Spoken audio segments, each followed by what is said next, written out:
Hello and welcome into this week's NASCAR Camping World Truck Series Rewind right here on Racing News Now. As always, I'm your host Garth Allen. Thank you once again for joining me today. If this is your first time seeing a Racing News Now video, first off, welcome. This is a channel where we discuss lots of motorsports, namely NASCAR, ARCA, IndyCar, F1. Those are the main series that we cover right now. That scope will broaden in the future, but for now, that is what we cover.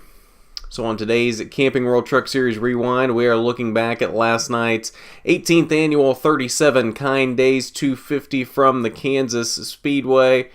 167 laps around this 1.5 mile D-shaped oval. And it was all Noah Gragson last night. There was no touching Noah Gragson. There were times when it looked like he might not win this race, but he just absolutely dominated this race. 128 laps led of the 167 total, won both stages and won the race. An absolutely dominating performance out of Noah Gragson. Now, this is the point where we would normally go to a winner's press conference with Noah Gragson from the Kansas Media Center. For whatever reason, though, the NASCAR media site does not have that available yet today, so I'm not really sure what the deal with that is, but fortunately we have no thoughts from Noah Gragson today or anyone from the truck race, so we're doing what we can here. So we'll just go ahead and look through the rest of the finishing order here. Kyle Busch came home a close second. Kyle Busch and Stewart Friesen had a really good battle for the win going there at the end. The problem with Kyle Busch and Stewart Friesen, though, was on the last pit stops. They had green flag pit stops with about 40 to go. And Friesen and Busch took 2 tires, while Noah Gragson took 4. Now, that put Noah Gragson about 5 seconds behind those two, whereas he came into those pit stops leading. But the 4 tires versus the 2 tires made such a time difference that Gragson made all that time up and more. Like, they were running the high line and really couldn't do anything with each other. Gragson just throws it to the inside and gets by both of them, no problems whatsoever, and sailed off for the win in the final 10 laps. John Hunter Nemechek and Johnny Sauter rounded out the top 5. The rest of your top 10 for Friday night: Matt Kenseth, Cody Coughlin with a strong run. He had a very strong truck, was up within the top 10 most of the night. Grant Enfinger, Brandon Jones in his first start of the season for Kyle Busch Motorsports in that 51 truck came home in 9th. And Justin Haley rounded out the top 10. First truck, 1 lap down. Now as we look down through the rest of the field, Dalton Sargent, a little off all night in that GMS number 25 truck. Kind of on pace with his teammate Justin Haley. The whole GMS contingent had a little bit of speed, but at the same time weren't really race-winning trucks, because you had Cody Coughlin, who had a decent amount of speed throughout the weekend. Johnny Sauter was off all weekend and then somehow becomes the highest finishing GMS truck in the race in 5th. I don't know how that happened. But then you had Justin Haley and Dalton Sargent back here in 10th and 11th, who never really were able to hit on anything. Austin Hill had a lot of speed throughout the weekend as well there in 12th. Gambled on pit strategy at the end, did not work out for him. Ends up 12th, 2 laps down. Bubba Wallace in his first truck start since Michigan last season. Another one that just was kind of off all night. Never really could hit that setup just right. And comes home 3 laps down in the 14th position. The 3 laps down, though, not necessarily indicative of where he was, because that was another one that they gambled on fuel strategy at the end, and it didn't pay off for them.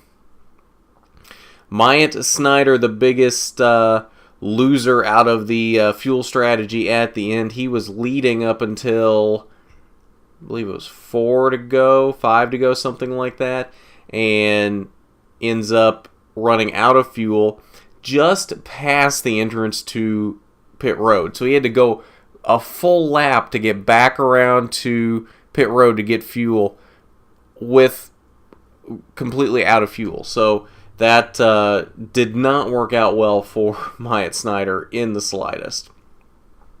Brett Moffitt had a fast truck, unfortunately ran into problems in the third stage, which relegated him to a 16th place finish. Third in the first stage, second in the second stage.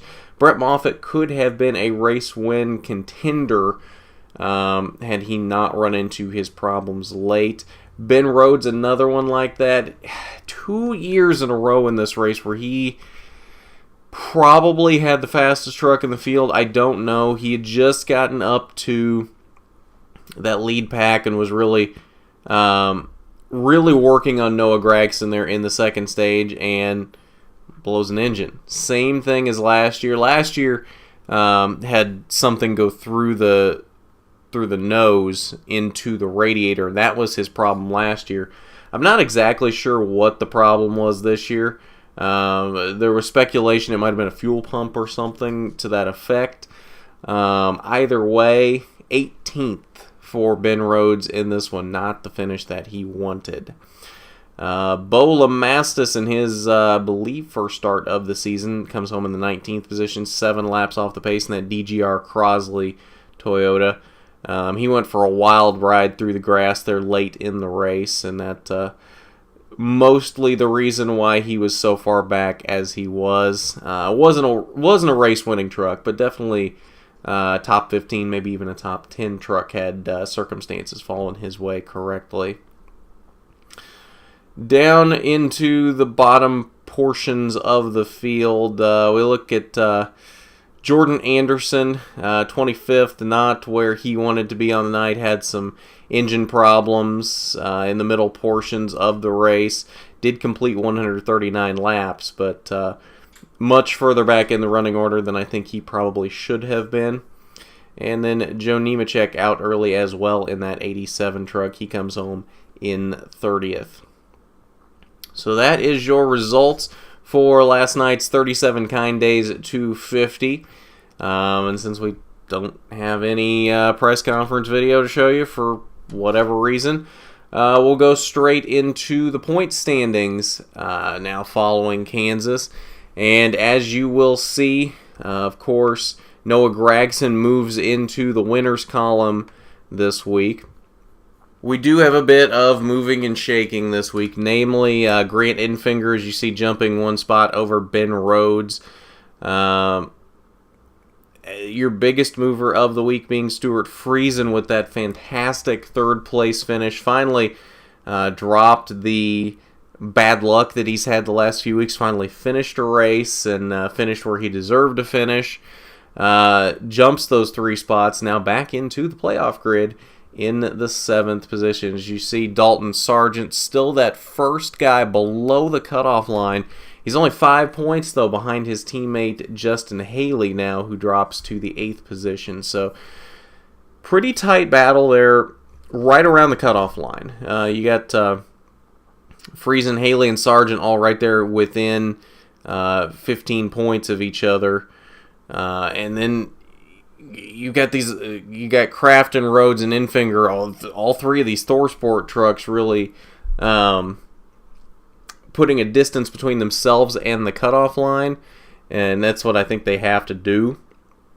And it doesn't surprise me that the ThorSport trucks are doing this. That ThorSport has yet to get a win yet this season, but they've been really consistent. So Myatt Snider has been the exception to that. Myatt Snider's taken a bit to get going. Myatt Snider has the speed now. He did have a very fast truck last night. He may have gambled with the fuel strategy, but I mean, he was a solid top 10 truck all night, and really should have been in the top 10, if not the top 5. And it's things like that have kept Myatt Snider off of the playoff grid picture so far. That being said, I'm not 100% convinced that we're not going to see a Myatt Snider win before the playoffs.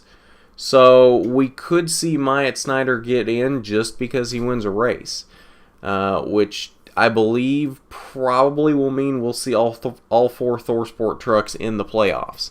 I don't see anything major happening to the point where Kraft and Rhodes or Infinger falls out. In fact, at least one of them, I would imagine, will get a win themselves before the playoffs. So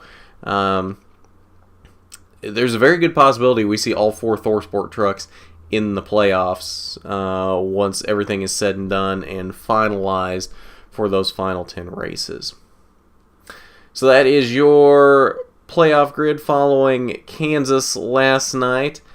And I believe that will just about do it for us this morning.